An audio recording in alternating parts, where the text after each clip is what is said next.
grateful to be known as somebody who is a real person, like a person that brings an energy that is always for the people, about the people. And with my feet on the ground, maybe some people feel like I'm somewhere over here. I really don't feel that. Alicia Keys has finally let the truth come out, not through interviews or public statements, but in her actions, her choices, and the deals she simply couldn't refuse. The woman who once sang about being a girl on fire has been walking through one this whole time.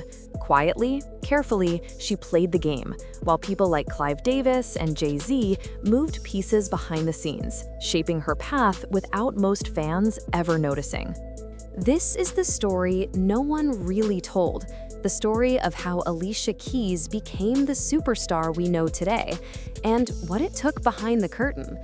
See, Alicia didn't just appear fully formed, a soulful genius ready to dominate the charts. What the public saw was only part of the picture. Behind her rise was a carefully built image, crafted by one of the most powerful men in music history, Clive Davis.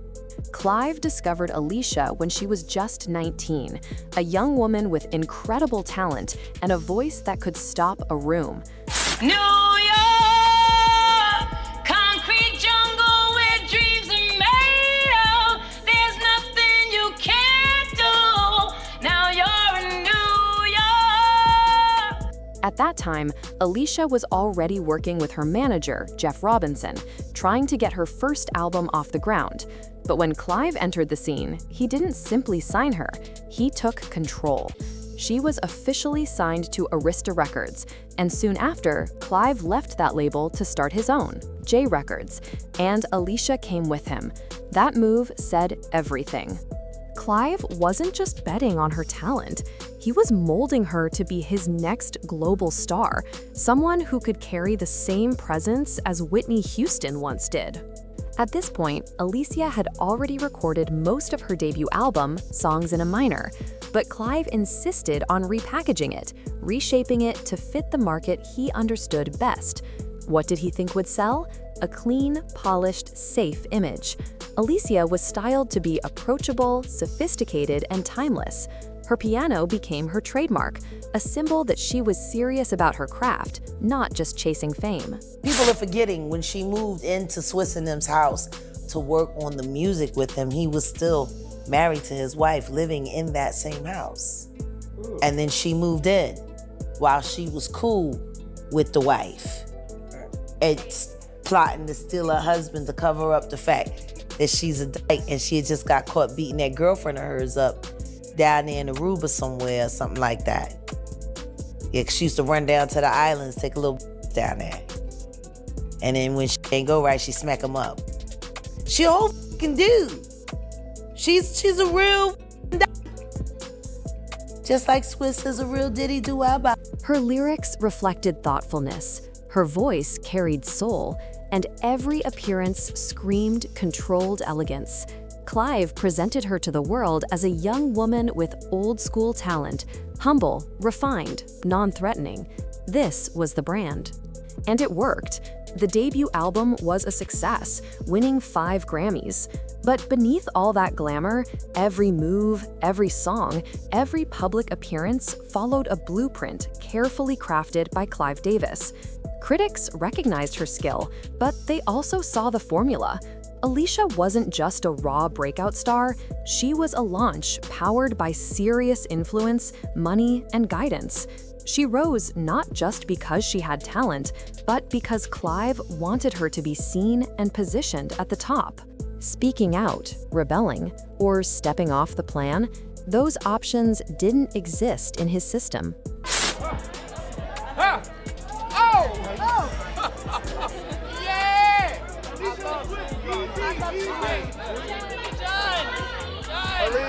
Then, Jay-Z entered the picture, and that's when things became even more complicated. When Empire State of Mind was being created, Alicia wasn't the first choice for the iconic hook. Jay-Z wanted another artist, Mary J. Blige, known for her grit, her edge, and powerful voice. But for reasons never fully explained, Mary didn't make the final cut. Alicia was brought in. But her first take of the hook wasn't accepted. Jay-Z pushed her to come back and record it again, and that second version, it became the anthem we all know today. Why Alicia? Some say Jay-Z saw balance in her presence. His verses were streetwise, sharp, and polished, while Alicia added soul, refinement, and crossover appeal. But behind the scenes, whispers suggested a different motive. Her addition elevated the song, making it Grammy-worthy and ensuring it would appeal to a broader audience. You're gorgeous. I mean, part of that, it's internal, but it's external too. You've just kind of started a movement here. I don't know if you meant to, but you are not wearing makeup. Exactly. And I mean, first of all, you don't wear it so well. Did I say that right? You look absolutely gorgeous. How does it feel though, inside? Really empowering, actually, really freeing. And you know, I think the thing is, it kind of came from because we put so many limitations on ourselves. I think we put limitations on each other. Society puts limitations on us, and in a lot of ways, I'm sick of it. I'm over it, to be honest. And that, as well, is a lot about what the music is about. It's about being our unique own selves, because we each have something that no one else has, and it'd be so amazing just embrace each other. The track wasn't just a hip-hop hit, it became a cultural moment. Alicia gained visibility beyond Clive's influence, stepping into Jay-Z's powerful universe, opening doors to new partnerships, opportunities, and even higher levels of discretion. At this point, powerful men surrounded her, men who expected loyalty and silence. And Alicia, always calm under pressure, chose to stay quiet. She didn't argue, she didn't fight, she played the rules, knowing the system would reward her. But not everyone stayed quiet. Jaguar Wright, a fellow neo-soul artist who rose alongside Alicia, didn't hold back years later, making explosive claims about Alicia's rise. Jaguar accused Alicia of knowingly pursuing Swizz Beatz while he was still married to Mashonda. Jaguar framed it as more than romance. It was a power move. She claimed Alicia used Clive Davis's influence to shield herself from consequences while hurting others behind the scenes. Jaguar even suggested Alicia wasn't entirely authentic, hinting that the image fans saw wasn't completely hers, but shaped to fit industry comfort zones. According to Jaguar, Alicia benefited from the system while others, like Jaguar herself, were sidelined. Jaguar went even further, claiming Clive Davis used Alicia strategically to push people out and secure her place at the top. The allegations suggested she wasn't just protected, she was weaponized. These claims caused heated debates about favoritism, the silencing of outspoken women, and the unfair advantages certain artists enjoy. And through it all, Alicia remained silent. But that quiet, that restraint, became part of her power. Then came the scandal no one could ignore, her relationship with Swizz Beatz. At the time, Swizz was still legally married to Mashonda, and yet rumors of his relationship with Alicia began to surface.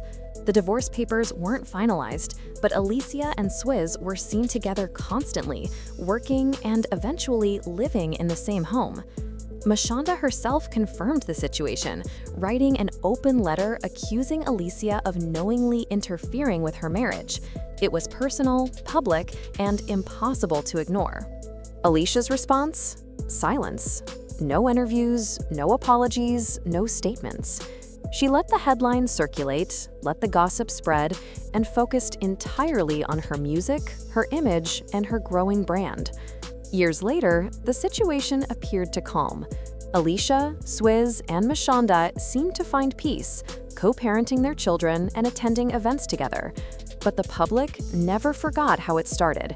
That open letter lingered in people's minds, and yet Alicia's career didn't falter. Her albums continued selling. She remained a staple on red carpets and award shows. Her silence had become a strategy, a shield that preserved her career while letting controversy fade. In 2016, Alicia made another bold statement, this time about beauty standards. She appeared on red carpets, talk shows, and award ceremonies without makeup, declaring she was done with unrealistic expectations of perfection. Headlines praised her courage. Fans called her inspiring. It seemed she was embracing authenticity, stepping into a new chapter. But even this wasn't without debate. Critics pointed out that her barefaced look sometimes included subtle makeup, like tinted moisturizer or mascara. Some argued it was another calculated move, a brand decision disguised as rebellion. Through every step of her career, the question remained, was Alicia ever truly in control? From the start, two of the music industry's most powerful men, Clive Davis and Jay-Z, influenced her path. Clive discovered and shaped her at 19, guiding her music, her appearance, and her public image. Jay-Z gave her visibility that expanded her reach and cemented her place in pop culture. And yet, Alicia never stepped out of line, never broke character. She stayed consistent, always composed, always delivering excellence. She never confronted rumors publicly, never criticized the industry, and never allowed her silence to be mistaken for weakness. Was she simply another talent molded by influential men? Or did she understand the power of discretion, of patience, and of playing the long game? Choosing silence over outspokenness, protection over disruption, and strategy over chaos, maybe that was her secret. Through controversies, relationship scandals, and public speculation about her image, Alicia maintained her poise. She let her music speak while the world whispered about her choices. She turned challenges into opportunities and transformed criticism into fuel for growth. Alicia Keys' journey is more than a rise to fame. It's a tale of strategic decisions, silent resilience, and quiet strength. It's about navigating an industry that demands perfection while protecting your own sense of self. Her story reminds us that sometimes power lies not in speaking the loudest, but in knowing when to stay calm, stay focused, and let your work shine. So, what do you think about her journey? Was Alicia simply a talent shaped by the system? Or was she a master of strategy, using silence as her shield?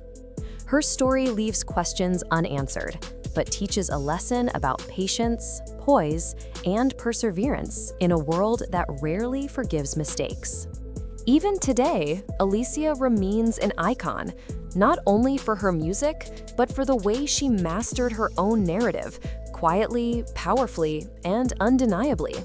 And that's Alicia Keys' story. Talent, strategy, and silence shaping her rise. What do you think? Mastermind or molded by the industry? Comment below and subscribe for more insider stories.